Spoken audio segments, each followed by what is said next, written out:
Hello, everybody. Welcome back to Edge Sports Network. Hope you guys are doing good. Have another interview for you today with Cepeda Phillips of Kent State. He's a linebacker there. Cepeda, thanks so much for joining us here on the site today. No problem. The pleasure's mine. Great to have you on. Looking forward to the interview here. We'll start, early on in your career. I know you're from Detroit, Michigan, so I just want to know, what's the football culture like in Detroit? How'd you kind of get introduced to the game?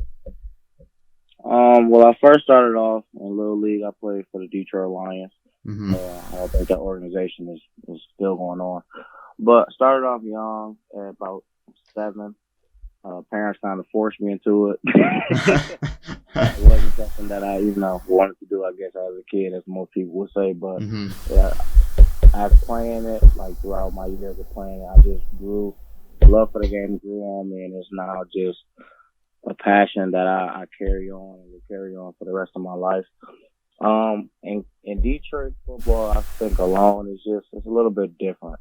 Mm-hmm. You're expected a little bit more. You have to do things a little bit differently, and you have to know that you just have to do more. More, I feel like more is required, not only from a football standpoint, but just from overall a life standpoint. And the whole process of just growing up in Detroit and the coaches and the staff and football alone, it just teaches you growing from a boy to a man, honestly, Mm-hmm. and just preparing you for the next level in the world outside of football as well. Yeah, I mean, in high school, you won back-to-back state championships. I mean, you were team captain, defensive MVP over at Martin Luther King High School. You had 100 combined tackles between junior and senior year. So obviously, you were playing with that aggression, playing with that grit. How'd your time in high school kind of get you ready for college football? How'd that prepare you? It definitely prepared me just with the people that was in my corner, as Mm-hmm. far as from my family, my coaches, friends, teammates. It really prepared me. It let me know that definitely with me being in a leader position that I had to do, what you have to do. And Mm-hmm. sometimes it's being selfless and just doing for the team and just making sure that everybody's in position to do with their job and their 111. And just, being the guy that has to step up every now and then when your team needs you the most, being there Mm-hmm. and being ready to play. Yeah, I mean, Kent State, you end up, deciding on Kent State. Fairly well-known football school. You got guys like, Julian Edelman, Antonio Gates, James Harrison, all having really successful NFL careers that have spent time at Kent State. So, I mean, what kind of drew you to choosing the school? I know sometimes making a college decision might be tough. I'm sure it's a lot tougher when you got to factor in athletics to it. So, what kind of led you to Kent State? What made you decide on continuing your playing career there? Well, to be honest, Kent State was my only offer, but Mm-hmm. I can say that Kent State and the coaching staff that recruited me, they're no longer here. But it was just the faith and the belief that they had in me. Mm-hmm. Nobody decided that they wanted me or felt I was valuable enough for their program, except for Kent State, and I really appreciate that from the bottom of my heart. Just seeing potential in a player is kind of hard nowadays due to measurements and measurables Mm-hmm. and everything with speed and stuff like that. And I feel like the staff saw something in me that a lot and most teams don't see in players. And that's Mm-hmm. just the grit, the courage, the leadership. And I feel like that's something that is just can't be coached. But Yeah. on top of that though, like it was a family program. Like the Mm-hmm. coaches, they really, what I'm saying, they really valued their players. They got to know their players, and it just felt when I was on campus, players talk highly of coaches, so it felt like a family to me. Yeah, I mean, when you only had the one offer like that and it was Kent State, do you kind of use that as motivation to, even perform at a higher level when you're at Kent State? Kind of want to prove people wrong, show them what they missed out on? I mean, how do you kind of get through that adversity and use that to your advantage rather than, looking at it as a negative? Well, honestly, coming into college, that was my mindset and my motive. Mm-hmm. But as a player, once you get confidence within yourself, you kind of not worry too much about what Mm-hmm. other people think. Like once I began playing, like my freshman year, I was a role player. My sophomore year, I still was a role player, but my work ethic always spoke for itself. So it's Mm-hmm. like I knew my value and worth as a player. I wasn't really looking forward into, validation through other people and players at that point. Hmm. So it was just being me, continue to do what I do, and just be who I am as a person on and off the field, and just honestly just playing football. I did it for the love of the game, not Hmm. for the acceptance of others. So I mean, that's a great attitude to have just in life in general, but especially as an athlete, having that thick skin, being able to focus on yourself, get through whatever challenges come up. And I know your freshman year, you mentioned a little bit how you were a role player, played in 10 games your first season, your first game ever, college football, first yeah, game against Clemson. I mean, can you walk us through that experience a little bit? Clemson, obviously a great program. They have been for a while now. What was it like your very first game playing a team like Clemson? I mean, were you nervous for that game? Were you ready for it? I mean, I'm sure it was an unbelievable experience. You were excited, but how is it when coming out of the gate you have to face a challenging team like that? it was a surreal experience. Just the Mm-hmm. crowd alone. I feel like that's what makes college football, the atmosphere and the crowd. Mm-hmm. That was just my first time being in a college atmosphere, and it was astounding. But Mm-hmm. it was just a surreal environment. Honestly, even though I knew I wasn't starting or wasn't going to play that much, I still was prepared. Like Mm-hmm. I had watched film with the older guys day in and day out for that week. I always prepare as if I'm going to start. So my preparation for the game, I was just ready. Mm-hmm. And it so happened that I played a nice amount of snaps that game. Mm-hmm. I had got in more later the third and fourth quarter. But I think I made like a total of either 7 to 10 tackles, Mm-hmm. and it felt good because at the end of the day, I did my job while I was in. We got blew out pretty bad, but Mm-hmm. It's Clemson. We'll give you a break. We'll give you a break on that one. So. we got blew out. I'm saying, respect to the players, but when I got in, even though it's team sport, like I was happy with myself because Mm-hmm. I prepared for the moment and I executed the moment while I was in there. So Yeah, yeah. I mean, your freshman sophomore year, as you mentioned, you were just kind of a role player, kind of getting ready for things. I know you made your first career start your sophomore year. You had 12 tackles in that game, so you looked really good in the starting position. And you're coming off a junior year now, where I mean, it was the best year to date, best year of your career thus far. How much do you attribute that success that you saw last season to your freshman and sophomore year? Because obviously, freshman, sophomore year, you're just kind of developing, getting used to the pace of play. You come out this past season and you looked really good. So, how much did freshman and sophomore year kind of get you ready for this past season?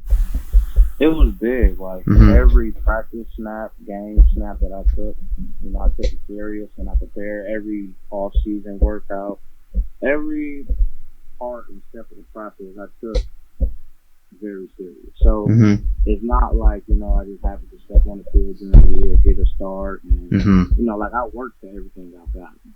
Mm-hmm. Like I've always been behind. And getting to college, I've always been behind older guys. I'm talking Mm-hmm. seniors and juniors. So I've always knew that I have to work a little bit harder than the next one to get into a position that I want to get into. Mm-hmm. So it's just that preparation that I had freshman and sophomore year, just staying humble, working, keeping that grit and same Mm-hmm. fire that I have. It just allowed me to when I finally got my time to shine, you know, it happened because you prepared for it. Yeah, I mean, you were second in tackles on your team. You had 93, 40 of which were solo, had a couple sacks. And you were really a leader on defense. I mean, you earned the Matt Ramser Award, which is given to an athlete who, portrays courage, great attitude, commitment to the team, dedicated to the craft. Not every guy has those leadership traits. I know you do. I know you might attribute it back, to your childhood growing up in Detroit. I know we talked a little bit about that earlier, but how important do you think it is to have these traits? Where'd you really learn them, I guess? Because, obviously, I mean, those are some traits that not every guy really knows how to put into action, especially on the field. So how do you really use those traits to build up yourself, build up your team, and really form a nice bond on Kent State? I want to thank God first because Mm-hmm. God gave me a family that allowed me and instilled leadership into me. When I was born and my years growing up, I was always taught to be a leader, never a follower. Mm-hmm. And I do believe that you have to be a good follower to be a leader, but you have to be aware of who you follow. Mm-hmm. And throughout my years, whether it was mentors in my life, coaches, friends, and family. I always looked up to people that was older, wiser, and just people that was, you know what I'm saying, smarter in general. Mm-hmm. And just being able to be in position around people who care about, you know what I'm saying, life Mm-hmm. and becoming a better person and a better man. That was my way. I was blessed to be able to be around that. So that's where my leadership comes from. My home, my household, my family. I've been installed to be a leader my entire life through my family, and I thank God for that. Mm-hmm. Being a leader, it's hard to do. You know, Mm-hmm. it's hard to do. You have to do right even when others do wrong, and it's it's something that you be like, dang, why can't I just do this? Why can't I just do that? But Mm-hmm. as you get older, you learn and you soon understand why things are done certain ways, why you have to sacrifice and do certain things. And I Mm-hmm. think it allows you to become a better person and make the people around you better as well. Being a leader allowed me to make friends on and off the field that, you know what I'm saying, I will be able to have a lifetime friendship with. Mm-hmm. And it just allows you to relate to people a little bit more. Like, it allows you to help people in time of need. You know, when people need something or feel they need advice, they come to you. So Mm-hmm. it's always a good feeling to be a leader. And I feel like me being a leader enables me to lead my team Mm-hmm. to, you know, victories, because it's tough times where, you know, definitely with Kent State, we've been down. Mm-hmm. We've been, you know what I'm saying, beat up and all, but you just got to have that leadership in you to bring a team together, rally together, and just make it happen. Yeah, I hear you. I mean, you guys did make it happen this year. The team chemistry was really good. You actually got to play in a bowl game, the Frisco Bowl. You guys won 51-41 against Utah State. Over 12,000 people in attendance at that game. I just want to ask you, not every guy gets a chance to play in a bowl game. What is the atmosphere like in that? I mean, another thing I want to know here, when you're out on the field playing in front of over 12,000 people, do you realize how many people you're playing in front of, or does that just kind of become a blur? Does that blend in? Because, you know, every time I've been at a sporting event, there's so many people at the game. I've always wondered, did guys on the field kind of realize that? I mean, what was your bowl game like? What was the experience like there? It was amazing just to know that, you know, because we were far out, like, in Frisco. So to know that you got a good support and good fan base that will travel and come see you play football, that was just amazing to me. And it's fun. Like, from when you first walk out, it's, you know, it's like, okay, I'm seeing everything, I'm enjoying the atmosphere. But once you step in between the lines, when the whistle is blown, everything's blocked out. It's just all about the guys on the field. You're trying to execute your job. You're playing for your brother, and you're just having fun in the moment. I feel like after each play that's made, that's when the fans come, you know, the crowd and noise come back into play. But as soon as that ball is ready to be snapped, you're already locked in. So, you know, it's the fan base is definitely big, but I just feel like as a player, you have to be able to block that out, because if you don't, you'll get caught up in the moment. The moment will get a little bit bigger than what it should be, and you know that can be the result of a touchdown or missing a tackle or missing your job. Great way to look at it. Definitely a fantastic mentality to have there. You had 8 tackles in that game. Guys got the win, which was big, 51-41. So high scoring game, but you guys still managed to pull out the win there in that bowl game. And I know your senior year is coming up here. You guys come off a season where you did make a bowl game, but this right here is your final year, kind of the peak right here. I mean, what do you hope to see from this team? You've honestly been a leader, and you've shown that you can really build these guys up, focus on team chemistry, get these guys playing together. So what are you looking for personally and as a team?